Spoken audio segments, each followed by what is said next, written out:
चेला कैसे होंगे? चेला चेला ने ठेला जो गुरु की न बात माने, उनसे सीखे विद्या दे उनसे ही विवाद माने। तुम का हमसे ज्यादा जानो, तुमसे का घात जाने, पढ़ाए सिखाए और मूर्ख बताए जाने।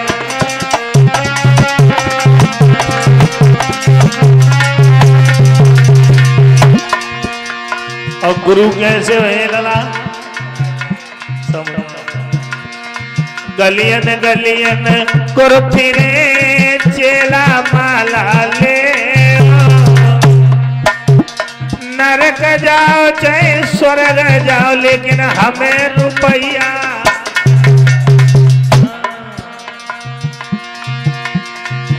अरे बिटिया नाचे बाप देख रहे, क्या जमाना है।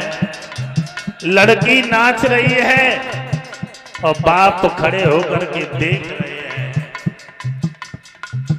एक काम और करके मालूम उनको, जब लड़की नाच रही है तो बाप ने जेब में हाथ डालो, हमारी बेटिया बड़ा अच्छो नाच लेती है। अब की बार मैनपुरी की निवास में नचवाए तब पेपर में नाम निकले हमारी बेटिया पेपर में। शर्म करो, लड़की नाच रही है, तुम पैसे उड़ा रहे हो हैं? शर्म करो।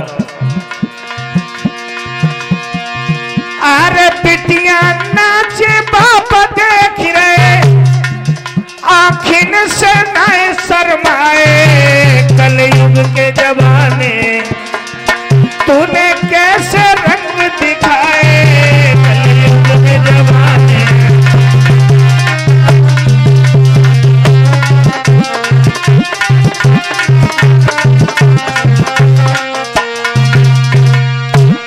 जवाब दिया धर्म ने के महाराज, इस कलयुग में ऐसे गुरु चेला मित्र महात्मा होंगे जो हमने बताया।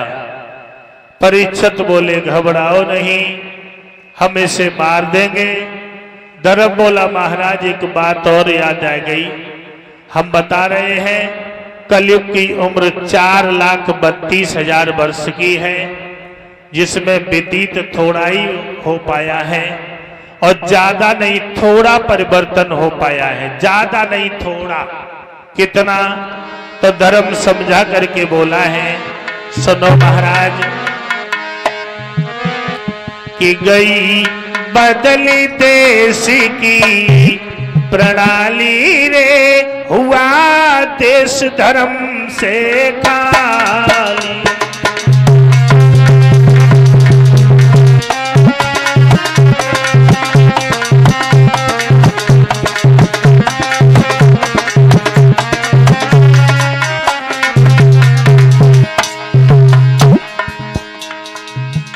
ज्यादा न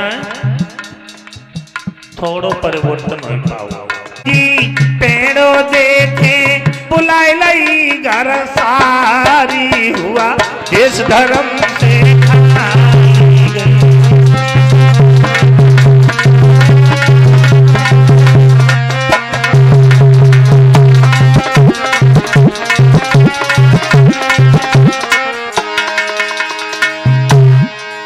अब बहन बेचारी इंतजार करती रहती भैया कब। श्रवण कुमार ने कितनी तकलीफ उठाई कि उसकी जान भी चली गई। और आज के श्रवण कुमार कैसे हैं? काऊ लड़का की बुजुर्ग माँ है और उन्हें बुखार आ जाए तो अपने लड़का से उन्हें कही लला मैनपुरी चले जाइयो, दवाई मेडिकल से ले आइयो, बुखार आएगा। तो लड़का ने तो साइकिल उठाई, लाओ अम्मा के लिए दवाई ले आए। तब तक किवार की ओटम में घूंघट वाली ने घूंघट में 2 अंगुलियां चलाई तो समझ लो हैंड ब्रेक बाई के हाथ में है। फिर ना जाए कोई मरे जाए। आज के श्रवण कुमार ऐसे माँ पिता हित भक्त श्रवण लाखों तकलीफ उठा ली। माँ पिता घर भूखे मरी रहे, सब तीरथ घरवारी, हुआ इस धर्म से खाली गई।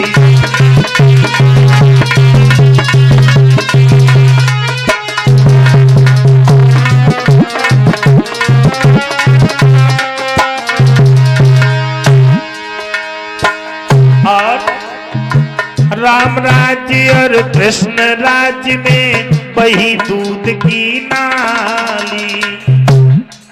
राम और कृष्ण के राज्य में इसी हिंदुस्तान पर दूध की नालियां बहा करती थी। अब मालूम दूध कहाँ है? या तो भैंसिया की एन में निकरो सोई दूधिया की। हमारे दिमाग से अब भैंसिया दूध नहीं दे रही, आदमी दूध देते हैं।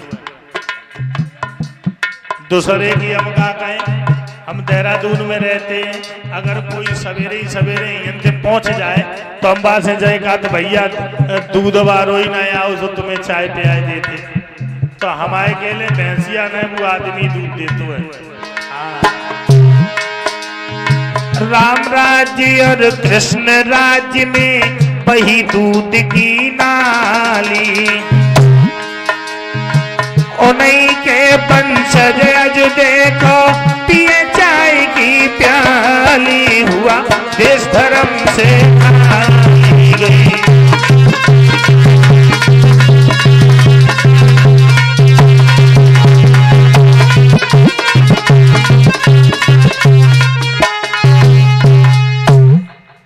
जवाब दिया ज्यादा नहीं, थोड़ा परिवर्तन हो पाया है। परीक्षित बोले घबराओ नहीं, हम इससे मार देंगे। कलयुग कहने लगा महाराज तुमने हमारी बुराई सुनी है, अच्छाई नहीं सुनी है। परीक्षित बोले तेरे अंदर अच्छाई भी है, अच्छाई भी है। जवाब दिया हाँ, अच्छाई के साथ बुराई और बुराई के साथ अच्छाई। अंधकार के साथ में प्रकाश छिपा हुआ है और प्रकाश के साथ में अंधकार छिपा हुआ है। तो जवाब दिया परीक्षित को कलयुग ने कि राजन दुनिया एक सी नहीं, और दाने के अंदर गुण भी है।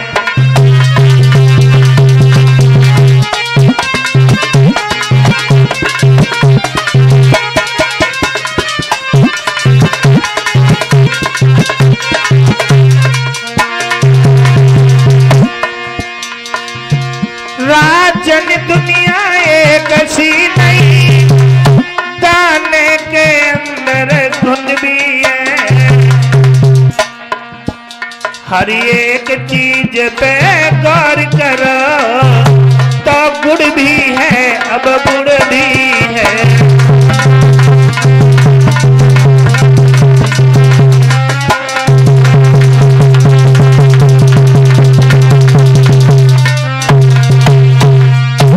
जवाब दिया महाराज ये दुनिया एक सी नहीं है, गौर करके देखा जाए तो दाने के अंदर गुण प्राप्त होता है। अच्छाई के साथ बुराई, बुराई के साथ अच्छाई छिपी हुई है। परीक्षित बोले तेरे अंदर अच्छाई क्या है वो बता।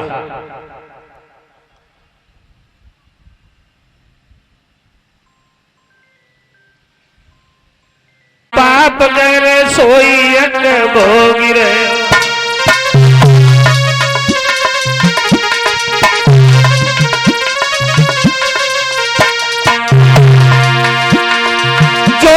पाप कर सोई अंग भोग रहे हो, सोई अंग भोग रहे हो। आज सोई अंग पाप कर सोई अंग भोग रहे हो।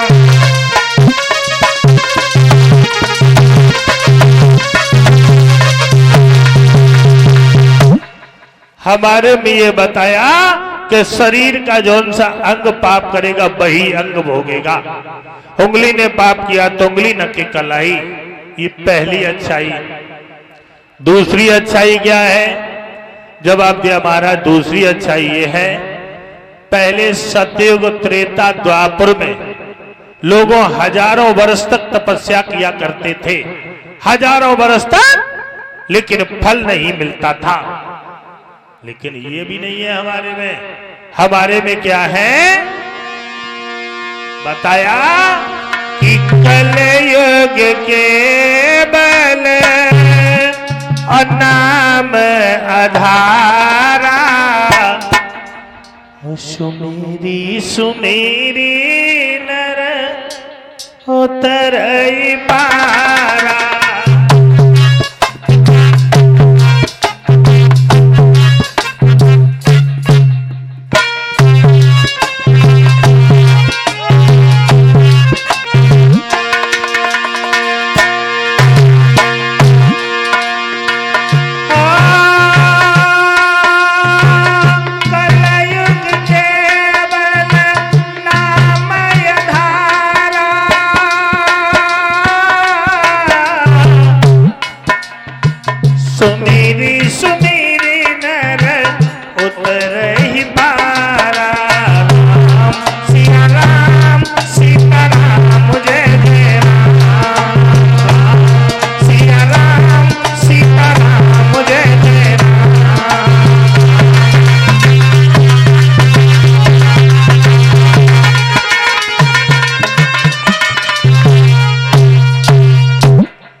दूसरी अच्छाई ये है, इंसान सारे दिन अपना ले, बस इसी में उसका कल्याण है।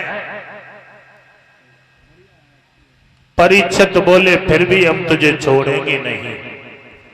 कलयुग कहने लगा महाराज हम मरने से डरते भी नहीं है, लेकिन कारण है ब्रह्मा जी ने 4 युग बनाए हैं, 4 युग, सतयुग, त्रेता, द्वापर और कलयुग।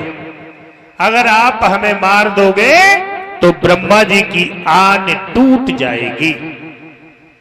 छोटा सा मेरा परिवार है, थोड़ी सी जगह हमें दे दो और हम वहां पर परिवार को लेकर के रहेंगे और अपनी जिंदगी व्यतीत करके चले जाएंगे। कि जिस जगह जुए की बाजी हो और झूठी कपोलियां चलती हो,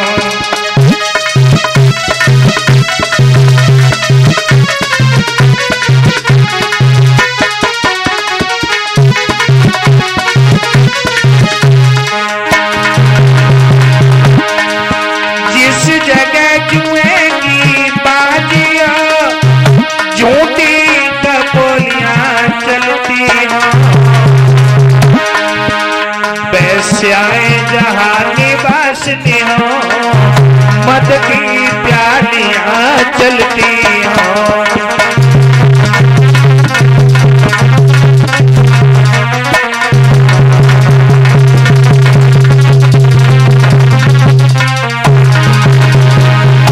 जवाब दिया महाराज वैश्याएं रहती हैं वहां जाके रहो। कलयुग महाराज झूठ बोला जाता है वहां रहो, शराब पी जाती है वहां रहो, जुआ खेला जाता है वहां रहो।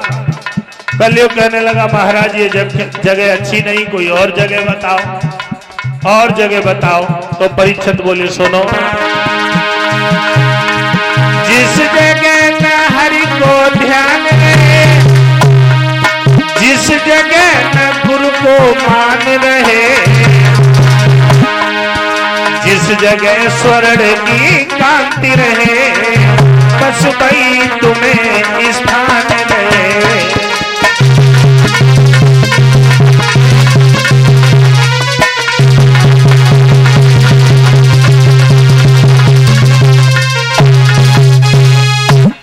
गुरु का अपमान होता है वहां जाके रहो, भगवान का नाम नहीं लिया जाता है वहां जाके रहो।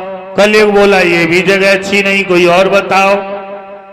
जवाब दिया सोने में जाकर के रहो। जैसे ही सोने का नाम लिया परीक्षित कलयुग सोचने लगा पहले परीक्षित को ही देख लो ताकि बाद देखेगा वो दूसरे, क्योंकि परीक्षित के सर पे सोने का मुकुट रखा था। कलयुग ने छोटा सा रूप धारण किया और छोटा सा रूप धारण करके परीक्षित के सर पे सवार हो गया, बुद्धि पलट दी। अब तो परीक्षित पागलों की बात जंगल में घूमने लगे। परीक्षित को जब प्यास लगी, गला सूखने लगा, तो परीक्षित पानी ढूंढते हुए आगे बढ़े। जवाब दिया है हथेली पे जल रख करके परीक्षित महाराज के लिए श्रृंगी ऋषि ने, ओ धन के मत वाले राजा, ओ माया मद के दीवाने, अब मेरे हाथन से मौत तेरी लिखी भेजी भी सुविधा।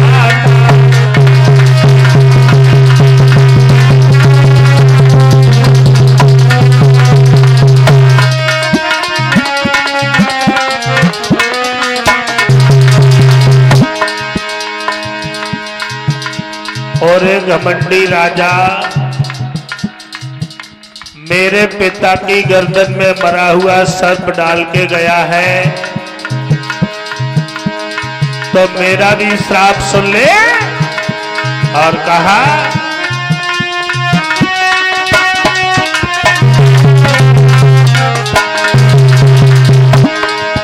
बस सावधान, बस सावधान, ओ तक्षक साथ में रोज जा पापी को अरे दस के यमपुर पहुंचे।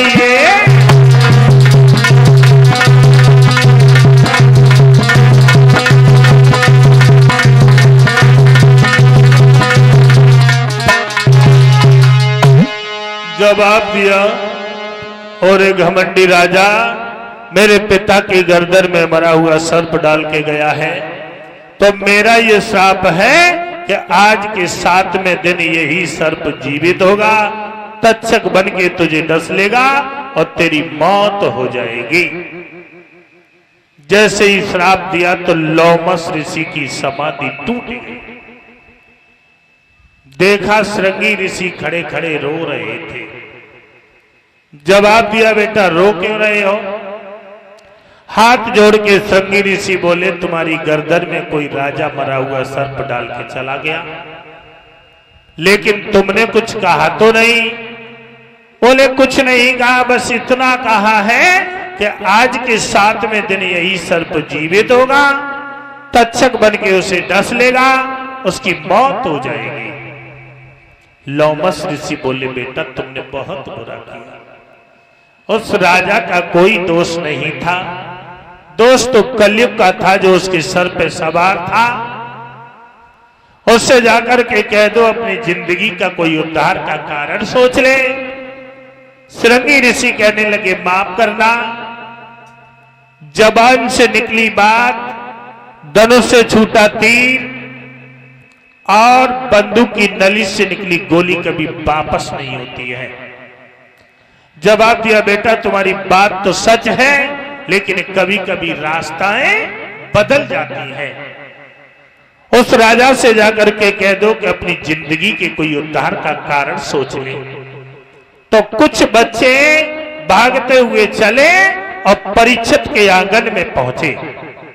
परीक्षित से जवाब दिया है, जिस महात्मा की गर्दन में तुम मरा हुआ सर्प डाल के आए हो, उन्हीं महात्मा के लड़का ने तुम्हें श्राप दे दिया कि आज के 7वें दिन वही सर्प जीवित होगा, तक्षक बनेगा और तुम्हें डस लेगा, तुम्हारी मौत हो जाएगी। परीक्षित ने जब इतने शब्द सुने तो परीक्षित को यह मालूम पड़ा हो कि पैरों के तले से जमीन निकल गई हो।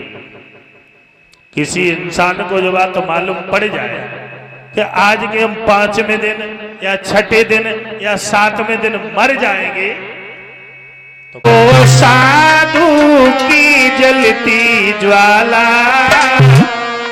अरे तू भर दे जीवन भर दे।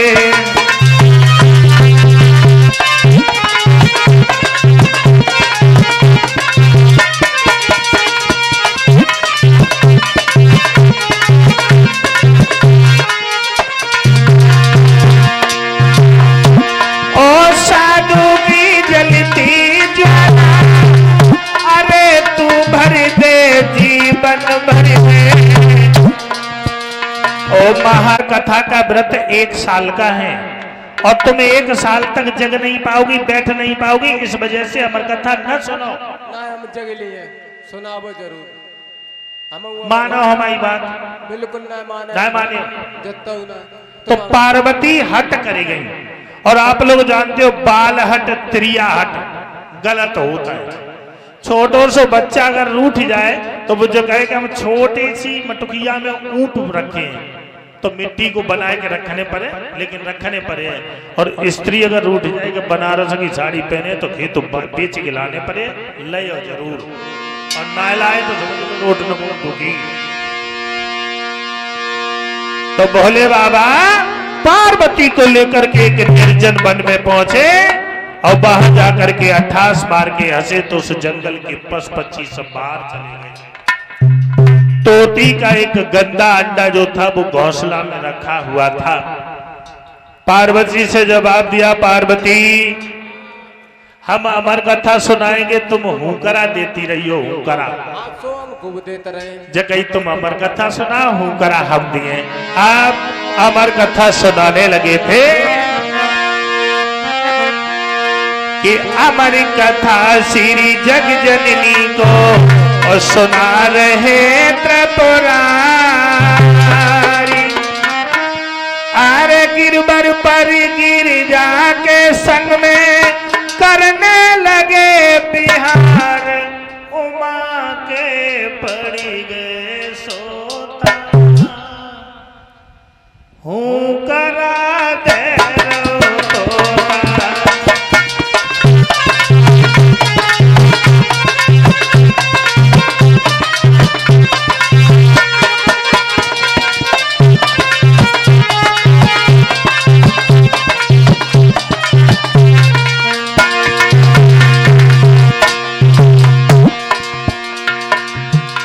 था विधि का विधान, क्या थी परमेश्वर की लीला।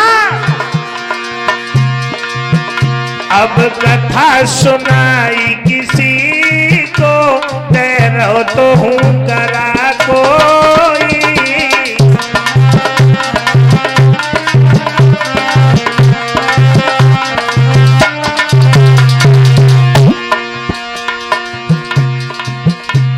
अमर कथा से गंदे अंडा में जान पड़ गई लला।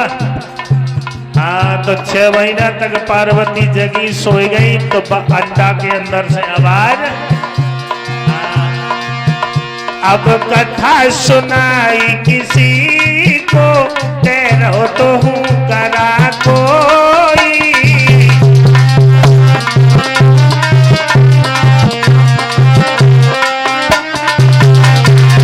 6 महीना के बाद के बेटा पार्वती गई सोई।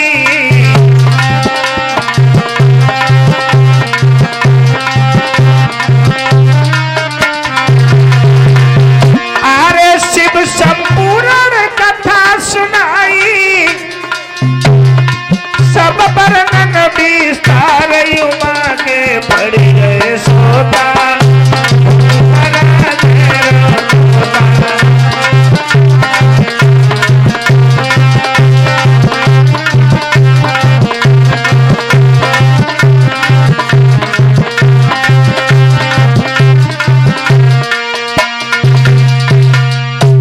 महीना तक पार्वती जगती रही लला, और 6 महीना बाद जब सोई गई तो अमर कथा से उस गंदे अंडा में जान पड़ गई। तो हुकरा अंडा के अंदर से आने लगा। बोले बाबा ने अमर कथा सुनाई और पार्वती से कही, पार्वती पार्वती, तो पार्वती बड़बड़ाए के उठी। बोले बाबा, बोले पार्वती का सोई गई, सोई गई का? अबे आंख लग गई थी ना। पार्वती बोली, भोले बाबा 6 महीना तक तो हम जगती रही, लेकिन 6 महीना बाद न रुको, नींद आ गई। बोले बाबा, बोले एक बात ये बताओ, फिर ये आवाज कहां से आ रही थी? ध्यान धर के देखा तो एक अंडा के अंदर से आवाज आ रही थी। बोले बाबा ने त्रिशूल उखाड़ा और जवाब दिया, ऐसे मार गया। तो उस अंडा से एक तोता बन के उड़ने लगा था। तीनों लोकों में भागा, आगे आगे तोता, पीछे पीछे त्रिशूल, लेकिन तीनों लोकों में भोले बाबा के द्रोही को किसी ने पना नहीं दी। बताया व्यास की पत्नी पीवरी, जिनका दूसरा नाम भी है अरड़ी, ये अटिया पर खड़े थे। सती पत्नी पीवरी को जमवाई गई थी आई।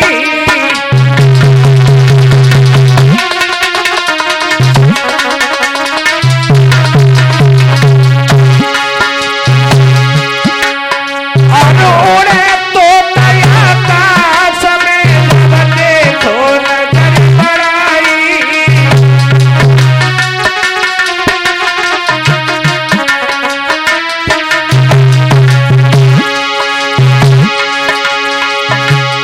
व्यास की पत्नी पीवरी को जमुआई आई गई और तोता आकाश में उड़ने और सोचने लगो, जय मौका है बचवे को, बचो तो बच लो, न तो मार ही जाओ। प्रमाण ये मिला, कवि ने यहां तक लिखा कि तोता आकाश से टूटा, मौत से होके पेट में चला गया। इसी जगह पे बताया गया है कि जमुआई जब आती है तो लोग हाथ लगाते हैं और हाथ लगा लेना चाहिए, कछ तो भट्टा से मुंह खोल देता है। हाँ।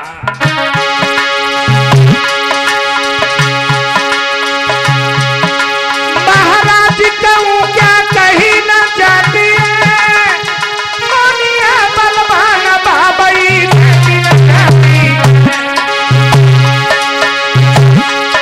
और बंसी बारिश नगर के और बंसी बारिश नगर के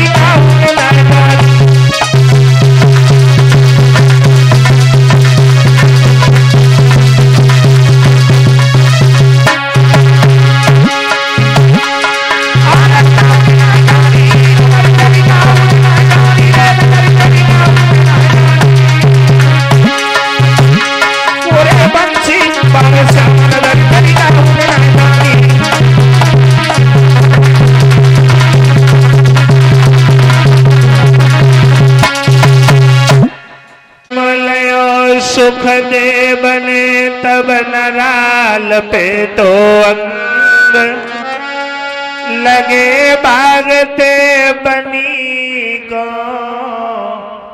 तो चले व्यास जी संग।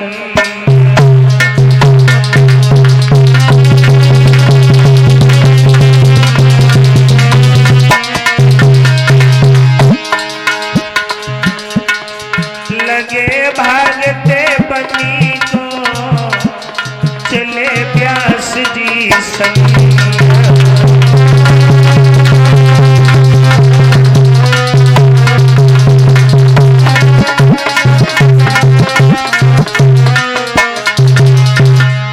जन्म लिया जंगल की तरफ भागने लगे, आगे आगे सुखदेव, पीछे पीछे व्यास। व्यास ने जवाब दिया, बेटा तुम हमारे अकेले लड़का हो, आंगन में चलो। सुखदेव बोले, मैंने पहले ही कहा था जन्म लेते ही चला जाऊंगा जंगल की तरफ।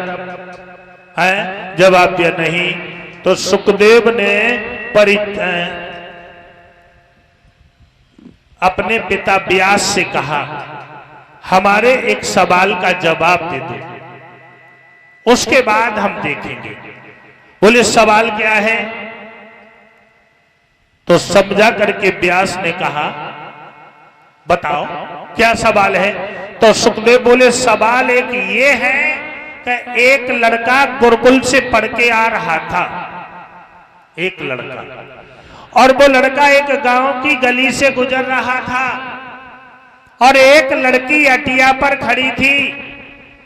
उस लड़की ने लड़का को देखा तो इशारे से लड़की ने लड़का को अपने घर में बुला लिया। वो लड़का उस लड़की के साथ में आंगन में रहने लगा।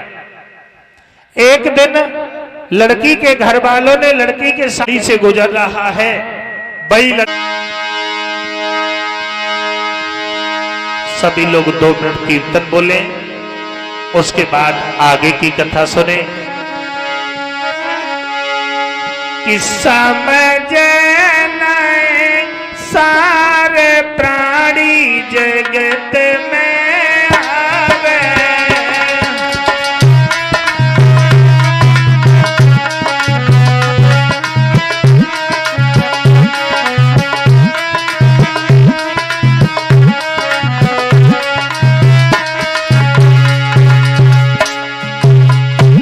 ताली बजा के बोले, समझ नहीं सारे प्राणी जगत में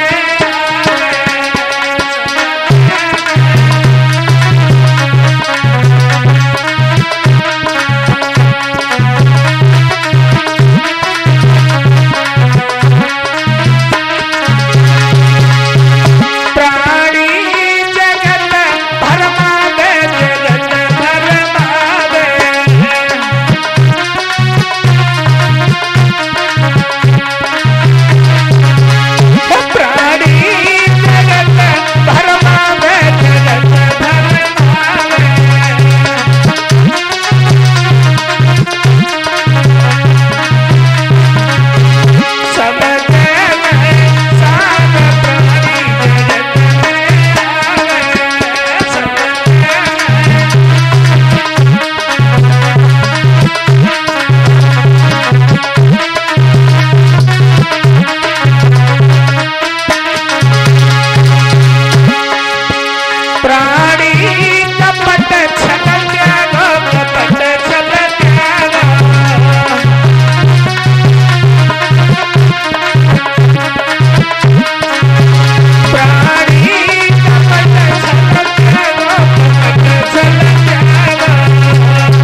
श्री सुखदेवी समझाने लगे, कहे उत्तरानंदन परीक्षित, सनातन एवं सनत कुमार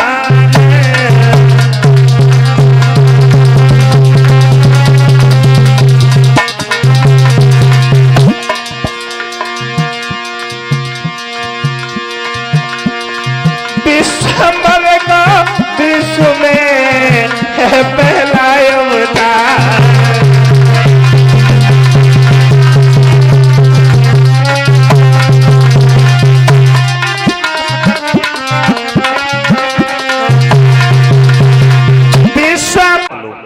वरदान तो चारों हाथ जोड़ के कहने लगी, बस वरदान देना चाहते हो तो इतना वरदान दे दो कि हम 5 ही साल के बने रहे।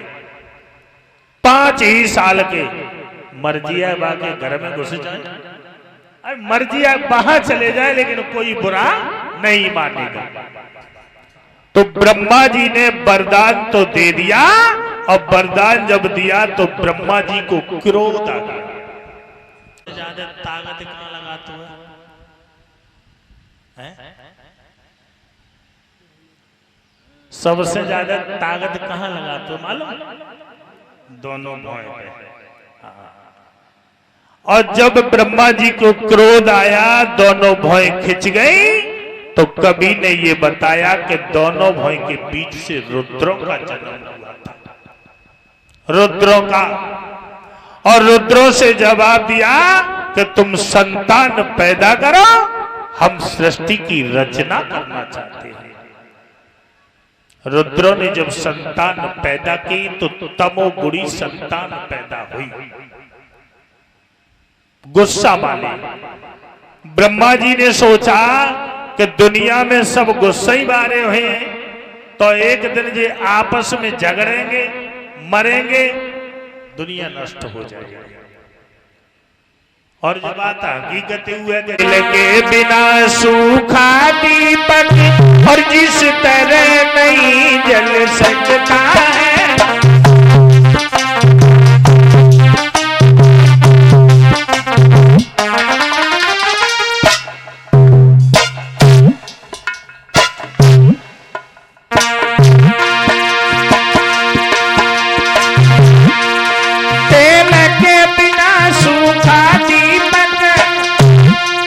जिस तरह नहीं जल सकता है, नर के द्वारा केवल संसार नहीं चल सकता है।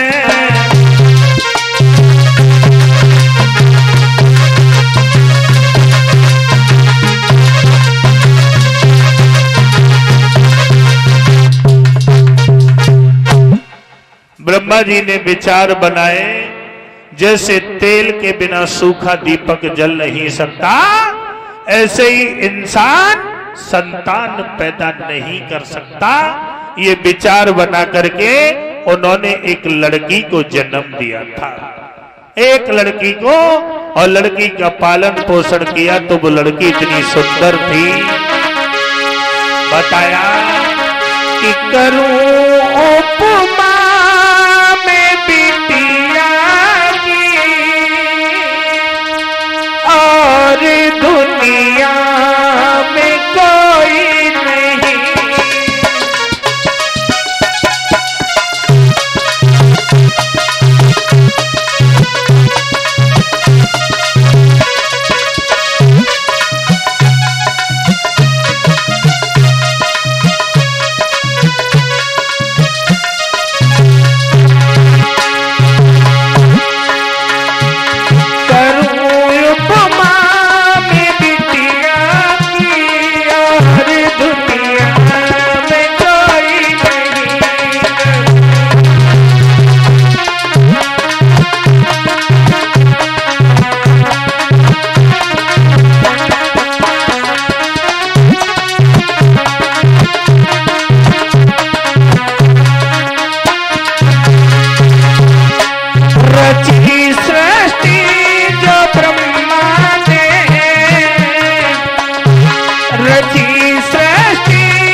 लड़की बहुत सुंदर थी। पालन पोषण जब किया और लड़की जब सियानी हुई तो ब्रह्मा जी ने विचार बनाए कि हम ही इस लड़की के साथ में संतान पैदा करें तो बहुत अच्छा रहेगा। ये विचार बना करके ब्रह्मा जी अपनी ही लड़की के पीछे पीछे जब घूमने लगे तो नारद ने जवाब दिया, ब्रह्मा होश को ठिकाने करो, ये तुम्हारी लड़की है, तुम इसके पिता हो। पिता नारद बोले, तुम पिता रूप जा कन्या है, अगर यही नियम बन जाएगा तो आगे बाप बेटियों का कुछ और भाव दिखलाएगा।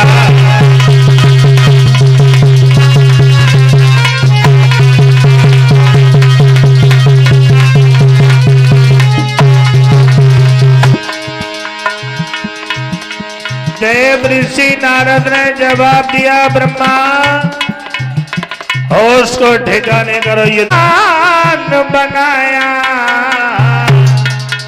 और भगवान ने बंदा सिर्फ इंसान बनाया।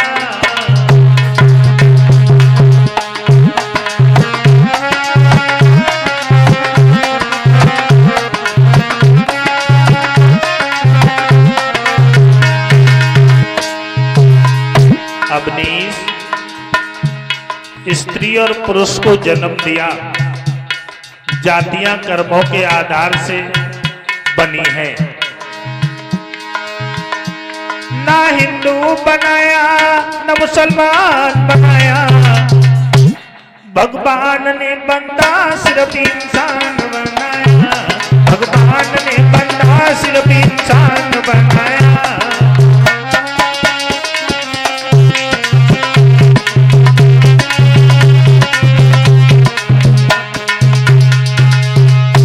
कर्मों के आधार से सब जातियां बनी हैं। जैसे जिसने कर्म किए उसी प्रकार की जाति मिली है, उसी प्रकार की। बोलिए गोविंद भगवान की। आज कथा को यहीं पर विराम करते हैं। यहाँ से आगे की कथा कल सुनाएंगे। कथा का सीखो योगेश कुमार की बिने यही तुम समय को खोना ना सीखो। लगा सको तो बाग लगाओ पर आग लगाना ना सीखो। कह सको तो भाई कहो पर दुश्मन कहना ना सीखो। मिटा सको अभिमान मिटाओ पर मान मिटाना ना सीखो। भागवत पे कछु चढ़ाए न सको तो यहाँ से ले जाना सीखो। मेरा कहने का मतलब ये है, कथा में न तो खाली हाथ आते हैं और न ही कथा से खाली हाथ जाते हैं। कुछ न कुछ लेकर के आते हैं और कुछ न कुछ लेकर के जाते हैं, आटा सबके घर में होता है। कढ़ाई में आटा को गरम करो, चीनी डाल दो, बूरा डाल दो, गुड़ डाल दो, जो भगवान के प्रसाद के लिए हो जाता है।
श्री यशोदा को पर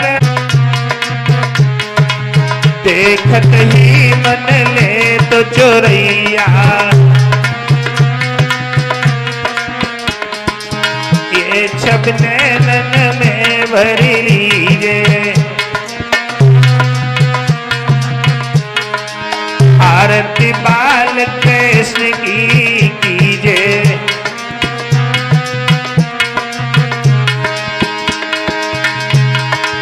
तो तरे बोलन मधुर सुहावे,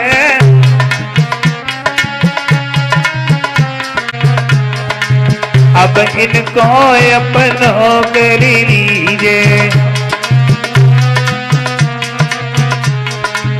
आरती बाल कृष्ण की कीजे।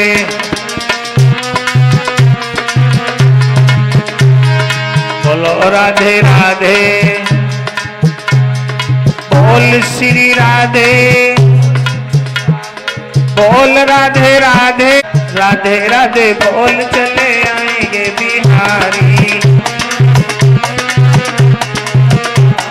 राधे राधे बोल चले आएंगे बिहारी।